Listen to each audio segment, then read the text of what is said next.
Hi friends, welcome to Chennai food.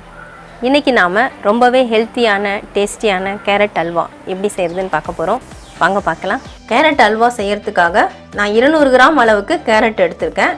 கேரட்டுடைய top bottom cut பண்ணிட்டு தோல் சீவிட்டு கேரட் துருவல்ல போட்டு நல்லா துருவி எடுத்துக்கோங்க. இந்த மாதிரி நீங்களே இதே மாதிரி ரெடி பண்ணி எடுத்துக்கோங்க. இந்த கேரட்டை நம்ம குக்கர் பாத்திரத்துல போட்டு நல்லா வேக வச்சு எடுத்துக்கலாம். நான் குக்கர் பாத்திரத்துக்கு மாத்தி விட்டுறேன்.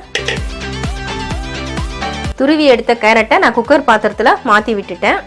வேகிறதுக்காக பால் சேர்த்து தான் நம்ம வேக வைக்க போறோம். நான் 1 கப் அளவுக்கு பால் எடுத்துர்க்கேன். ஒரு 250 ml இருக்கும் இந்த அளவு. இந்த பாலையும் இதல சேர்த்து விட்டுறலாம்.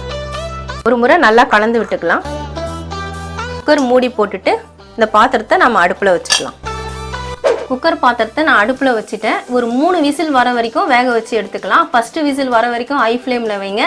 அதுக்கு அப்புறமா சிம்ல வச்சிடுங்க. டைமிங் வைக்கிறதா இருந்தா ஒரு 10 நிமிஷம் வேக வச்சு எடுத்துக்கோங்க. முதல் 2-3 நிமிஷம் ஹை ஃப்ளேம்ல வச்சிட்டு அதுக்கு அப்புறமா சிம்ல வச்சுக்கோங்க. நல்லா வேகட்டும். கேரட் நான் 3 விசில் வச்சு வேக வச்சு இறக்கிட்டேன். பிரஷரும் நல்லா அடங்கிடுச்சு. வெந்துருச்சான்னு பாப்போம். நல்லாவே வெந்திருக்குங்க. இந்த மாதிரி குக்கர்ல இழைய வேக வச்சிட்டு அல்வா செஞ்சா நல்லா டேஸ்டா இருக்கும். அதுக்காக தான் நான் குக்கர்ல வேக வச்சேன். பாருங்க நல்லா சூப்பரா வெந்திருக்கு. நம்ம கடாயிலே வதக்கிட்டு வேக வச்சா கூட இந்த அளவுக்கு நமக்கு இழைய வேகாது. குக்கர்ல வேக வச்சா நல்லா இழைய வெந்துரும். இதை வச்சு தான் நம்ம அல்வா ரெடி பண்ண போறோம். எப்படி பண்றதுன்னு பாப்போம். கேரட் அல்வா செய்யறதுக்காக நான் அடுப்புல கடாய் வச்சிருக்கேன். 1 ஸ்பூன் அளவுக்கு நெய் சேர்த்து விட்டுறலாம். அல்வால சேர்க்கிறதுக்காக நான் கொஞ்சம் முந்திரி பீஸ் எடுத்துர்க்கேன். 2 உடைச்சி எடுத்து வச்சிருக்கேன். அதை இந்த நெய்ல வறுத்து எடுத்துக்கலாம். பொன்னிறமா செவந்த உடனே எடுத்துருங்க. முந்திரி இப்ப நல்லா பொன்னிறமா செவந்துருச்சு. நம்ம பிளேட்ல எடுத்துடலாம்.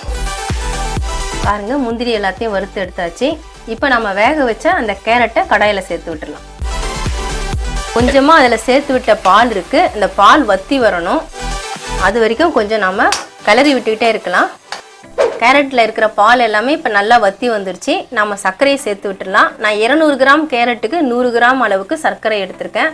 உங்களுக்கு இனிப்பு கூடுதலாக வேணும்னு நினச்சிங்கன்னா 150 கிராம் அளவுக்கு எடுத்துக்கோங்க. ஏன்னா கேரட்லேயே இனிப்பு இருக்கிறதுனால சர்க்கரை குறைவாக சேர்த்தாலே போதும். இந்த சர்க்கரையை அதில் சேர்த்து விட்டுடலாம். சர்க்கரை சேர்த்ததுக்கப்புறம் நல்லாவே இலகி வரும். சர்க்கரை சேர்க்கும் பொழுது ஒரு பிஞ்ச் நம்ம சால்ட்டும் சேர்த்துடலாம். ஒரு பிஞ்ச் அளவுக்கு சால்ட் சேர்க்குறேன். இனிப்பு நமக்கு அதிகப்படுத்தி கொடுக்கும். நல்லா கலந்து விட்டுக்கலாம். சர்க்கரை சேர்த்து விட்டு நல்லா இலகி வந்தது. இப்போ பாருங்கள் நல்லா இறுகிடுச்சு. இந்த டைமில் நாம் 1 ஸ்பூன் அளவுக்கு நான் கார்ன்ஃப்ளவர் மாவு எடுத்து வச்சுருக்கேன். இதில் கொஞ்சம் தண்ணி சேர்த்துட்டு கட்டி இல்லாமல் நல்லா கரைச்சிக்கலாம். கார்ன்ஃப்ளவர் மாவுக்கு பதில் நீங்கள் மைதா மாவு கூட கரைச்சி விட்டுக்கலாம். இல்லை எந்த மாவுமே சேர்க்காம வெறும் கேரட் அல்வா மட்டுமே நம்ம தனியாக கூட செஞ்சுக்கலாம். இது சேர்க்கறதுனால அந்த கேரட் அல்வாவில் துருவின கேரட்லாம் தனித்தனியாக பிரிஞ்சு வராமல் நல்லா ஒன்றோட ஒன்று ஒத்து அல்வா நல்லா இருக்கும். அதுக்காக தான் நான் சேர்க்குறேன். உங்களுக்கு பிடிச்சிருந்தா சேர்த்துக்கோங்க, இல்லைனா சேர்க்க வேண்டாம். இது ஆப்ஷனல் தான். பாருங்கள் கட்டி இல்லாமல் நல்லா கரைச்சிட்டேன். இப்போ இதில் சேர்த்து விட்டுடலாம். மறுபடியும் நல்லா கலந்துக்கலாம். கரைச்சி விட்ட கார்ன்ஃப்ளவர் மாவு சேர்த்து விட்டதுக்கப்புறம் இப்போ அல்வா பாருங்கள் நல்லா இறுகி வந்திருக்கு. கேரட்லாம் நல்லா தனித்தனியாக பிரிஞ்சு தெரியாமல் எல்லாம் ஒன்று சேர்ந்து அல்வா நல்லா தெரியுது பாருங்கள். இப்போ கொஞ்சம் நெய் சேர்த்து விட்டுடலாம். 1 ஸ்பூன் அளவுக்கு நான் நெய் சேர்த்து விடுறேன். 1/2 ஸ்பூன் அளவுக்கு நான் ஏலக்காய் பொடி எடுத்து வச்சுருக்கேன். அதையும் இதில் சேர்த்து விட்டுடலாம். எல்லாத்தையும் நல்லா கலந்து விட்டுடலாம். அல்வா இப்போ நல்லா பதம் வந்துருச்சு. நல்லா சுருண்டு வருது.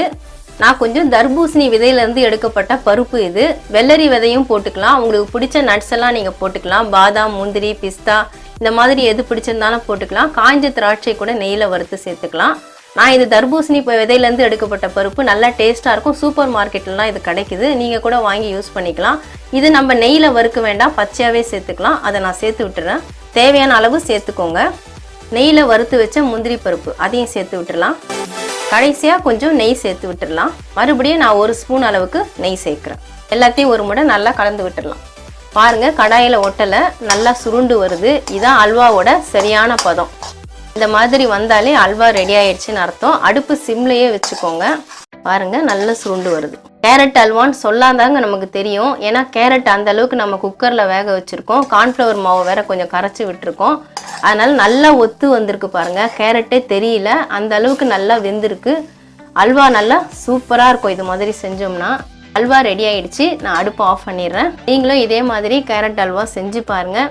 கேரட் அல்வா ரெசிபி பார்த்துருப்பீங்க. உங்களுக்கு அந்த வீடியோ பிடிச்சிருந்தா லைக் பண்ணுங்கள், ஷேர் பண்ணுங்கள், சப்ஸ்கிரைப் பண்ணுங்கள்.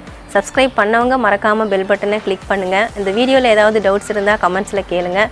நன்றி, வணக்கம்.